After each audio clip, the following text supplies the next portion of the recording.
Act 1. Birth of the Beast. They called it Tiger. A name whispered in boardrooms, in bunkers, and eventually across every front of the war. It was not just another tank. It was the tank. Germany, 1942. The tides of war had begun to shift. What was once a lightning-fast conquest had turned into a grinding struggle. On the Eastern Front, German armor, once unmatched, was being humbled. The Soviet T-34, with its sloped armor and wide tracks, was a revelation in design.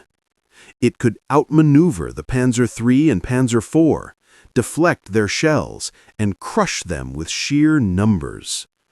For the first time since the Blitzkrieg began, German tank crews felt something new: fear. That fear reached the top. Adolf Hitler, obsessed with prestige and domination, demanded a solution. He wanted a machine that would once again make German steel invincible. Not merely a weapon, but a symbol of power, precision, and perfection. His command was simple, but impossible. Build me a tank that cannot be destroyed. The call went out to Germany's two greatest mechanical minds, Henschel and Porsche. Both were tasked to design a new heavy tank, one that could stand against anything the Allies could field. In their factories and drawing rooms, sleepless engineers sketched what would become the most feared tank of the war. They began with armor. Not 50 millimeters, not 70, but 100 millimeters of hardened steel at the front, thick enough to laugh at enemy shells. Then came the gun, the soul of the beast. The legendary 88mm KWK-36L56, adapted from the anti-aircraft Flak 88 that had already earned a reputation for its terrifying accuracy and unstoppable velocity. Every component was crafted to perfection. The Maybach HL-210 engine roared like a mechanical dragon. The optical sights, so precise, could strike a target over 1,500 meters away. The crew of 5, commander, gunner, loader, driver, and radio operator, trained not as tankers, but as machine whisperers. But such perfection came at a cost. Each Tiger required over 300,000 man-hours to produce. The factories in Kassel, surrounded by bombing raids and shortages, struggled to meet the demand. Germany was bleeding resources, oil, steel, men, and yet the Tiger's creation was treated like a sacred duty. To Hitler, it wasn't just a tank. It was a symbol of German supremacy, a message to the world that the Reich still commanded the battlefield. He personally attended demonstrations, watching the prototypes obliterate targets miles away. He smiled as the shells tore through rows of wrecks. He said, "This is how we will win the war." But behind the spectacle, engineers warned him. They knew the truth. The Tiger was too heavy, too complex, and too delicate for mass war. Its transmission strained under the weight. Its fuel consumption was monstrous, and its reliability, a gamble. One broken gearbox, one clogged filter, and the mighty Tiger would sit silent in the mud. Still, Hitler would not listen. He saw not flaws, but destiny. He approved immediate production, ordering hundreds before a single battle test was complete. To him, it was not a prototype. It was a prophecy. And so, in August 1942, under the gray skies near Leningrad, the Tiger I rolled into combat for the first time. Its steel treads crushed the earth beneath them, leaving deep scars in the Russian soil. The crew felt the vibrations through their boots, not fear, but awe. When they spotted the first Soviet tanks in the distance, the commander whispered to his gunner, "Feuer." The 88mm thundered. The shell screamed across the field and struck a T-34 dead center. It exploded in a flash. One shot, one kill. Then another and another. By the time the smoke cleared, the Soviets were in retreat. The Tiger had proven its name. But as its crew celebrated, the mechanics nearby already knew the cost. Tracks needed adjusting, fuel was low, gears overheated. The Tiger had roared, but for how long could it keep roaring? Still, word spread fast. Reports came back to Berlin, "Our Tiger cannot be stopped." The myth was born. The Allies would soon learn that the battlefield had a new predator, a predator whose armor was legend, whose gun was fear, and whose presence alone could decide the outcome of a fight. The Tiger I was not just a tank. It was the face of Germany's obsession with perfection, and the beginning of a new kind of warfare, where psychology mattered as much as firepower. The age of the Tiger had begun, and soon the entire world would learn to tremble at its roar. Act 2. Trial by Fire. The Eastern Front, winter of 1942. Snow fell like ash. The air was cold enough to crack steel. The once invincible German army had stalled before the gates of Leningrad, and it was here, amid mud, ice, and desperation, that the Tiger would face its first true test. The order came down from Berlin. Deploy the new Tiger heavy tank to the front lines, not in theory, not in testing, but in combat. 5 Tigers of the 502nd Heavy Tank Battalion rolled out toward the front. Each one weighed more than 57 tons. Each one was the product of German obsession, the dream of perfection turned into iron.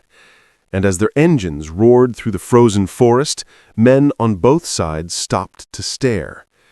The ground shook, trees quivered. The Tigers had arrived. Their first mission: break through Soviet defenses near Leningrad. Simple on paper, but the reality of war has no respect for paper. The roads were mud traps. The Tiger's weight crushed bridges and sank into frozen marshes. Engines overheated. Gears cracked. Before a single shot was fired, 2 Tigers were immobilized. The crews fought to repair them in the bitter cold, hands bleeding, oil freezing in their tools. But the remaining tanks pushed on. Ahead lay Soviet lines, rows of trenches and dug-in T-34s waiting silently. The German commander gave the order: advance. The Tigers rolled forward, black smoke rising behind them. The Soviets opened fire first, their shells bouncing harmlessly off the Tiger's thick armor. The clangs echoed like church bells of doom. Then came the Tiger's reply: a flash, a thunderclap. The 88mm gun tore through the air like lightning. A T-34 erupted into fire, its turret thrown skyward. The next shot pierced another, then another. The battlefield fell silent. From that day on, the Tiger earned its reputation. To the Soviets, it was a monster. To the Germans, it was salvation. Reports spread through the front: the Tiger cannot be destroyed. But behind every victory was a secret the Reich tried to hide. For every Tiger that roared, another was stranded miles behind, broken down, starving for fuel, or waiting for parts that never came. The Tiger was powerful, but fragile. It was a beast that demanded constant feeding. Still, its psychological impact was immeasurable. Soviet soldiers would abandon positions at the mere rumor that Tigers were approaching. They called it the Steel Ghost, a weapon so feared that even its shadow on the horizon could turn courage into panic. Back in Germany, the propaganda machine worked overtime. Film reels showed the Tiger annihilating enemy columns. Posters declared it the fortress of the fatherland. To the German public, the Tiger was proof that victory was still possible. To Hitler, it was personal vindication. He called it the embodiment of German genius. But the engineers and mechanics knew the truth. They knew that beneath the legend, the Tiger was a logistical nightmare. Each tank consumed 500 liters of fuel for just 100 kilometers. It required specialized trains to move it, and even then, bridges had to be reinforced to bear its weight. Every repair was an ordeal. Spare parts were scarce, and enemy fire wasn't even the worst threat. Mud, snow, and mechanical wear were far deadlier. Yet, when it worked, nothing could stop it. In the battles of Kharkiv, Kursk, and Tunisia, the Tiger became a god of war. At Kursk, the largest tank battle in history, hundreds of Tigers spearheaded the German assault. Their guns tore through the Soviet lines like a scythe through wheat. Even when surrounded, single Tigers could hold off entire battalions. Stories spread like wildfire. One Tiger, commanded by Michael Wittmann, destroyed over 20 Soviet tanks in a single engagement. Another wiped out a British armored column in minutes. To Allied soldiers, the Tiger wasn't just a tank. It was a myth, a machine that seemed to defy physics, luck, and reason. But myths can be dangerous, because they make men believe in invincibility. And invincibility, in war, is the beginning of defeat. As production increased, more Tigers reached the front, but fewer reached the battlefield intact. The weight of the tank cracked its own infrastructure. Fuel shortages forced crews to abandon them. And still, Berlin demanded more. More Tigers, more perfection, more symbols. By the end of 1943, the Tiger had become both a weapon and a burden, a glorious paradox. Its armor made it a god. Its mechanics made it mortal.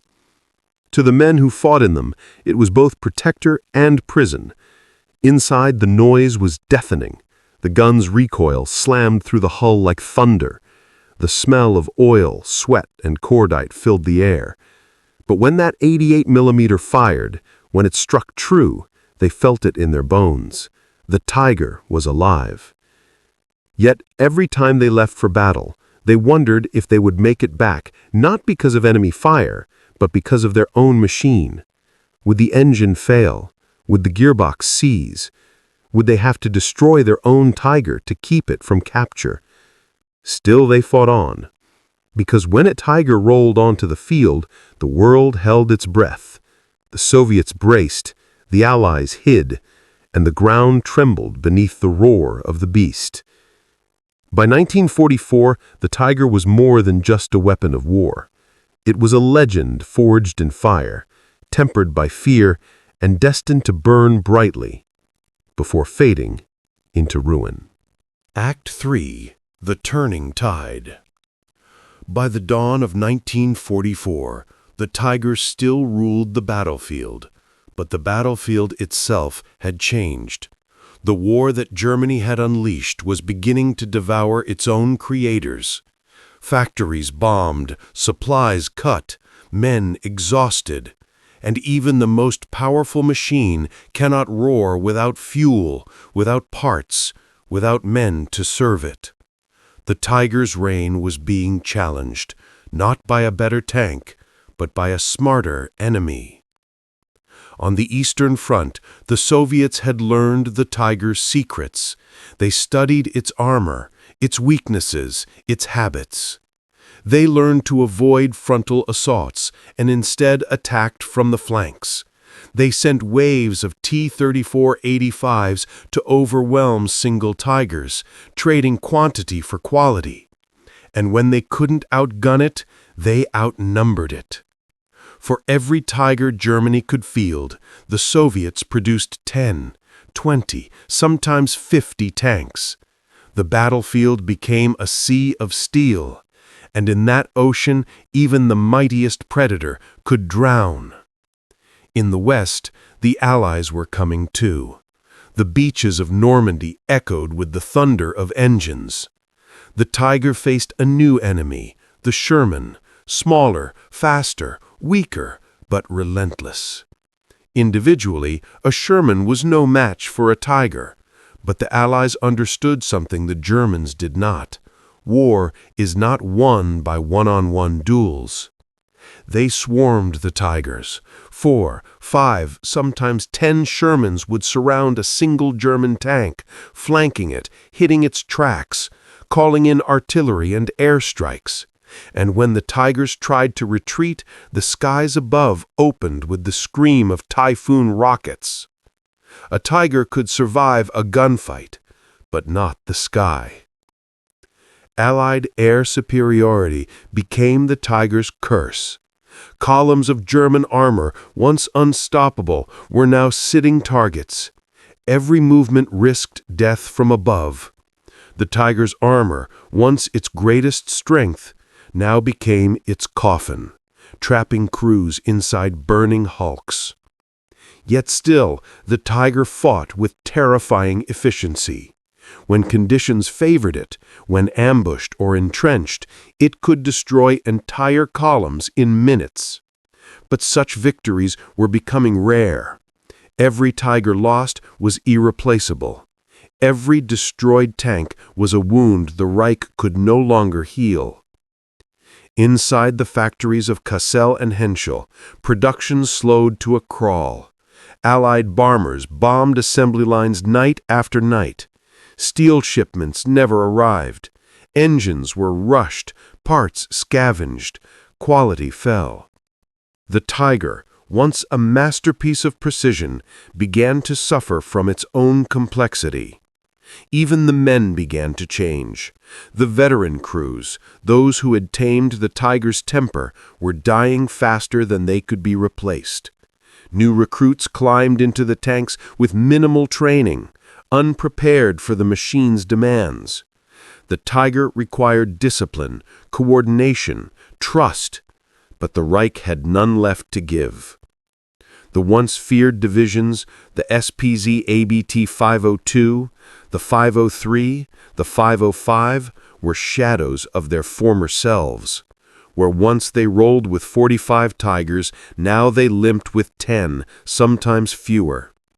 Every broken tank was either abandoned, destroyed, or cannibalized for parts. Even retreat became impossible.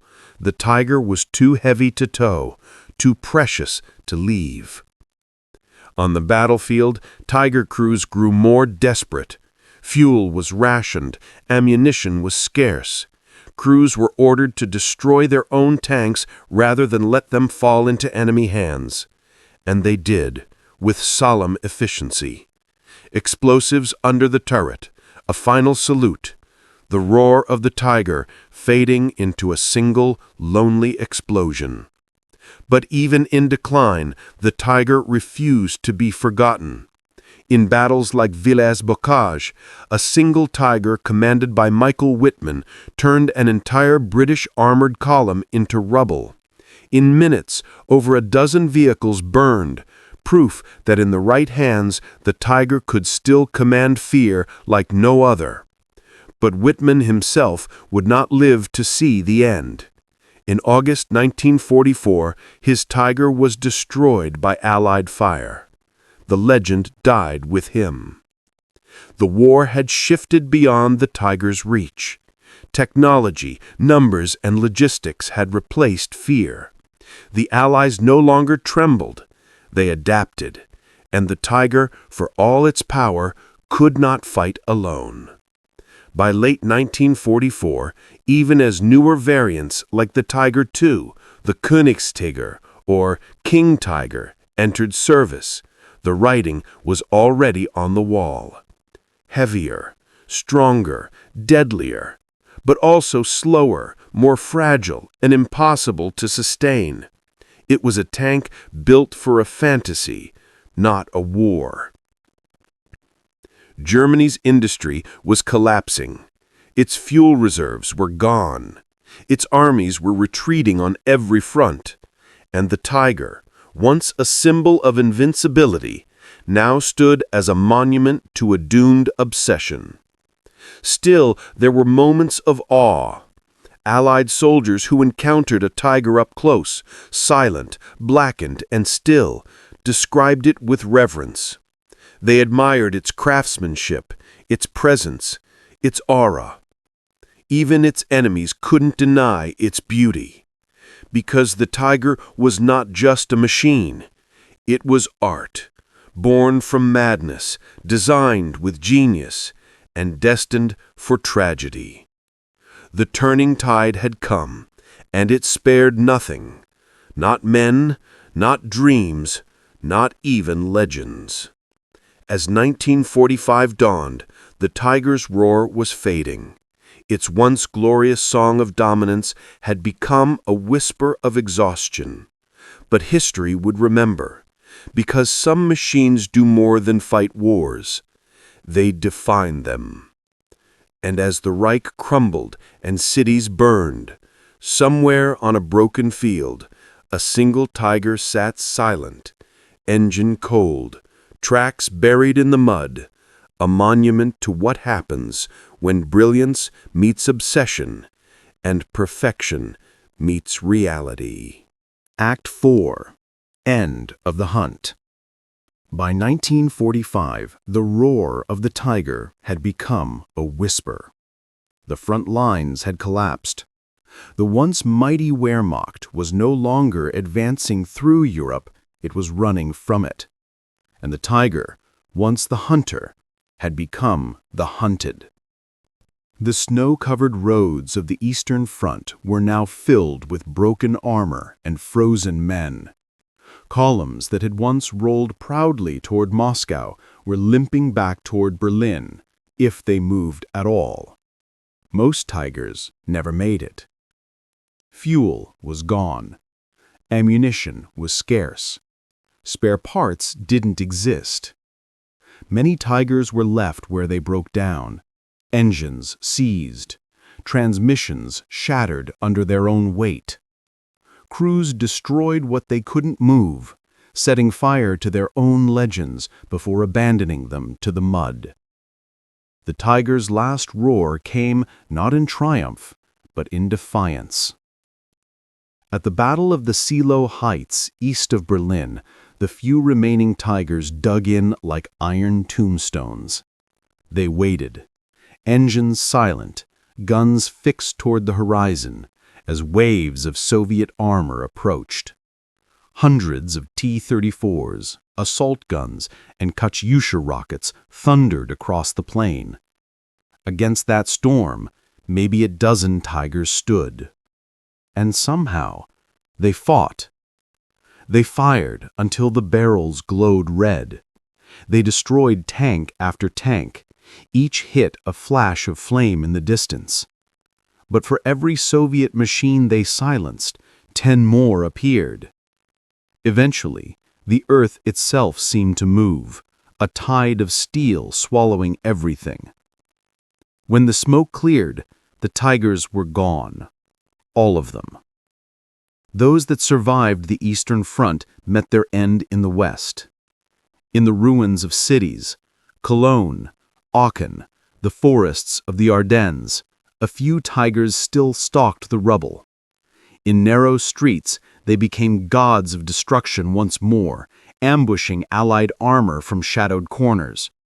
Even in its final days, a single Tiger could freeze an entire battalion in fear. But each engagement was the same story told again. A few kills, then airstrikes, artillery, and finally, silence. The Allied pilots knew the Tiger well by then. They hunted them from the sky, calling them flying coffins, not for themselves, but for the men trapped inside. A single bomb, and 1,000,000 Reichsmarks of steel turned into a burning grave. Inside, the crews were no longer soldiers of a conquering empire. They were survivors, exhausted, hollow-eyed, clinging to machines that no longer belonged to any strategy, any plan. Each tank became an island in a sea of defeat. Each crew a ghost waiting for their turn. By April 1945, only a handful of Tigers remained operational. Berlin was burning. The once mighty Tiger battalions had dissolved into fragments. 5 tanks here, 2 there, 1 alone in the ruins. Some never even fired again. They simply sat, engines dead, as the end came. And then, it was over. The Reich fell. The Tigers' war, its hunt, ended not with a bang, but with the sound of silence. When the Allies swept through the wreckage of Germany, they found them scattered like relics of another world. Tanks half buried in mud, their turrets frozen in place, engines rusted, hatches open, names carved into the armor by the men who died inside. Even among the victors there was awe. British, American, and Soviet engineers examined the Tigers with fascination. They measured every inch, studied every weld, every gear, every scar.